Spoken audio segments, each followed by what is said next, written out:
Greetings, Mega Man fans, and welcome back to the Mega Man Dr. Wily's Final Attack LPA. In this episode, we'll be going from one cool customer to another as we take on Soundman inside his little Rave tower. So without further ado... Ha! Okay, I like his design. Like a little comb in the afro. Funny. And Vanishing Gungaroos theme, one of the best themes of X7, one of the few good things about that game. And a vertical stage. This could be interesting. These enemies? Death Disco. Because Disco is dead, you know. They fly at you. They're kinda telly-like, to be honest. Oh joy, that is Status Shoot. It fires electric shocks every time it lands. Electric shocks that behave like magnet missile. I usually get hit fighting those things. That 90-degree turn on their projectiles almost always gets me. Oh, this is solid. Jump inside it, though. I'm sure it'll be nothing important. Oh. Never mind. I'm guessing I'm completely safe only because I'm inside this glass right now. Whereas those scaredy bots being outside of it, they weren't so lucky. As an interesting note, it is completely impossible, due to this room's layout, to leave without the blaring blast here sounding off. It's very nice.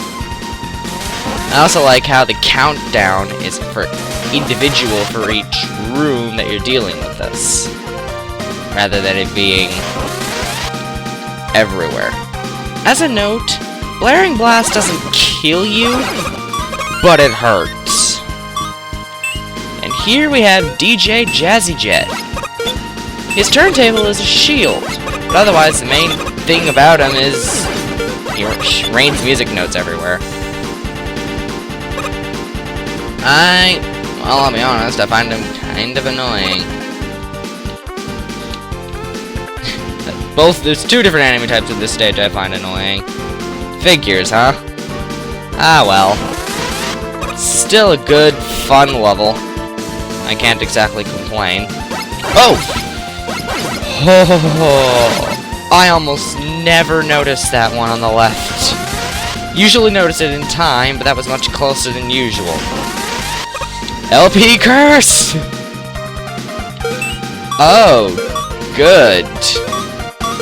On another note, while I'm fairly sure what type of music note they fire is random, I am not sure if DJ Jazzy Jets themselves are randomized. Ow. This is Goose Bumper.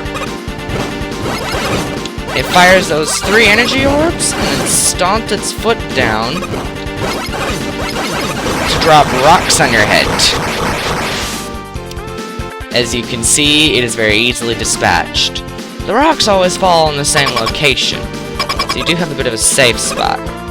And rotating spike things. Not actually instant death, thankfully, but they're still a pain. And botheration. See? Said this thing was a pain in the rear. Hey, vey. Kinda glad I just go to the right automatically like that. Otherwise...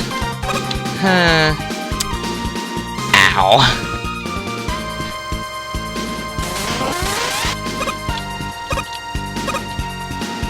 And we're combining gimmicks. It didn't take very long.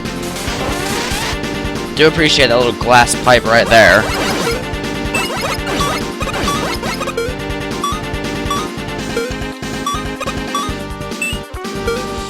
Okay. Bit of a split path going on in this room, but I definitely think the left path is the easier one. At the very least, the wiser one because the other path has spikes, and those are never safe. This room, you wanna wait. Bother.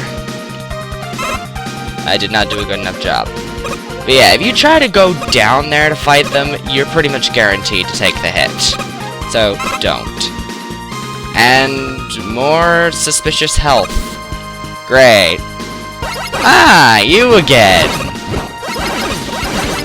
Only now, you've got a bit more of a dangerous battlefield. Ultimately, though, all this really does is it makes you take a little bit more time to actually kill. But, of course, still definitely dangerous. I have died here once. Not in the recordings, but I know I've done it. I thought I was safe. Dang it, Jazzy Jet! You and your sick beats!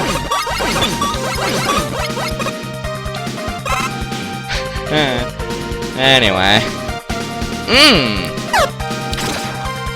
This is an interesting combination.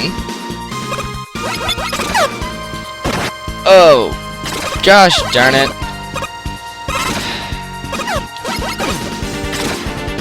Okay.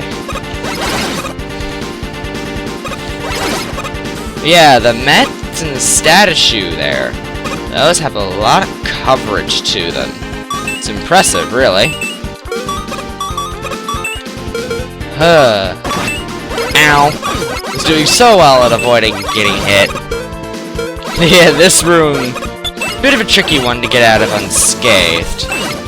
Not impossible by any means, but tricky. Oh, good. Yeah, if you didn't know, status shoe can totally aim up. I didn't kill it fast enough.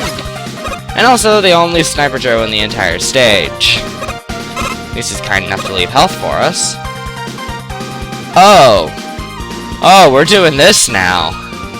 We must be near the end of the stage.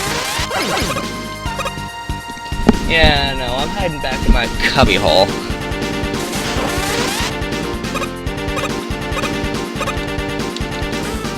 Oh. Yeah, usually only barely have enough time. So this can get tricksy.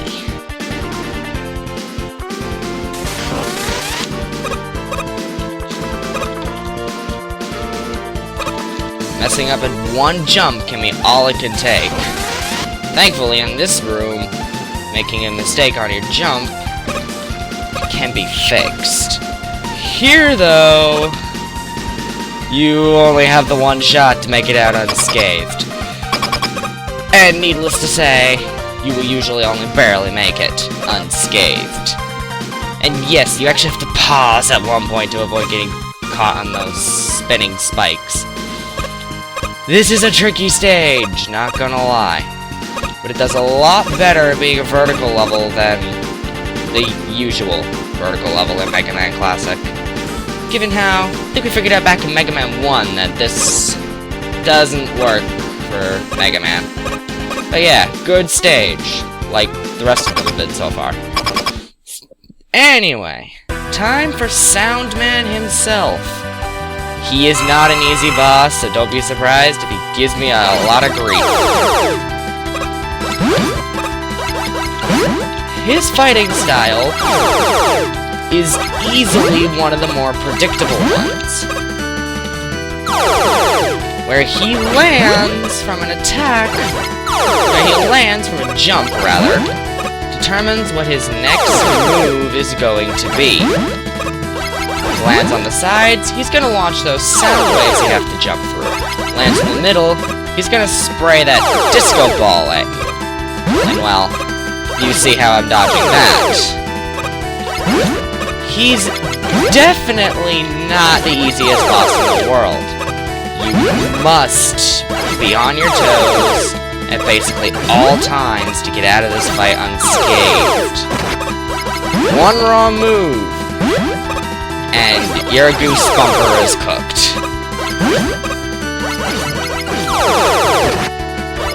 See? Doesn't take much in order to completely mess the fight up. But his damage output is low enough, I think he can get away with it. Anyway, for defeating Soundman, we receive his master weapon, the Blaring Blast. I don't think it's spelt with that I in there. Anyway, let's just take it for a quick spin, shall we?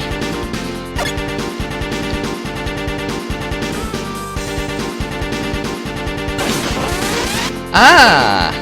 It's the screen clearer. That's actually pretty simple. Enemies that are on screen, when you use it, generally speaking, they die. These guys are an exception. Only the stage's Blaring Blast can actually kill them. But, it's good weapon, really powerful, only has 4 uses. So, don't expect to get a lot out of it.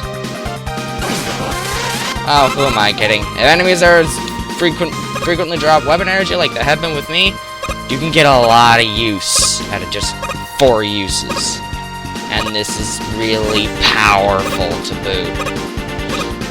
I still find it interesting, though, how Soundman never actually uses Blaring Blast in your fight with him. But then, well, we all saw it menacing us throughout the stage. So, not entirely off-kilter. Anyway, I think I've been at this long enough. For our next video, we are going to completely lose the passage of time itself. Yeah, that should be entertaining. Until then, thank you very much for watching.